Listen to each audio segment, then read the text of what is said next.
புதுச்சேரி வாரச்சந்தையில் கால்நடைகளின் தாகம் தீர்ப்பதற்காக மண்ணாடிப்பட்டு கொம்யூன் பஞ்சாயத்து சார்பில் தண்ணீர் தொட்டி அமைக்கப்பட்டது. புதுச்சேரியில் கோடை வெயிலின் தாக்கத்திலிருந்து பொதுமக்களை பாதுகாக்கும் வகையில் அரசு மற்றும் அரசியல் கட்சிகள் சார்பில் ஆங்காங்கே நீர்மூர் பந்தல் திறக்கப்பட்டு வருகிறது. பொதுமக்களுக்கு மட்டுமின்றி பறவைகள், கால்நடைகள் குடிப்பதற்கு ஏதுவாக ஆங்காங்கே தண்ணீர் தொட்டியும் அமைக்கப்பட்டுள்ளது. இந்த நிலையில் புதுச்சேரி மதகடிப்பட்டில் நடைபெற்ற வாரச்சந்தையில் கால்நடைகளின் தாகம் தீர்ப்பதற்காக மண்ணாடிப்பட்டு கொம்யூன் பஞ்சாயத்து ஆணையர் சார்பில் தண்ணீர் தொட்டி அமைக்கப்பட்டது.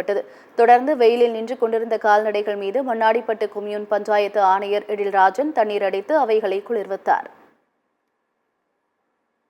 இந்த வருடம் கோடை காலத்தில் வெயிலின் தாக்கம் அதிகமாக இருக்குன்னு சொல்லிட்டு அறிவுறுத்தியிருக்கிறாங்க. அதன் பேரில் மாவட்ட ஆட்சியர் அனைத்து பகுதிகளிலும் அரசு அலுவலகங்கள் மற்றும் அரசு சார்ந்த நிறுவனங்களில் குடிநீர் பந்தலும் மோர் பந்தலும் இது மாதிரி வச்சு மக்களுக்கு குடிநீர் தாகங்களை தீர்க்கும் வண்ணமும், அதே சமயத்தில் பொதுமக்கள் அனைவரும் பயன்பெற மாதிரியும், பறவைகள் பயன்பெற மாதிரியும், கால்நடைகள் பயன்பெற மாதிரியும் நீர்நிலைகளை ஏற்பாடு செய்து அவங்களுக்கு கொடுக்க சொல்லியிருக்காங்க.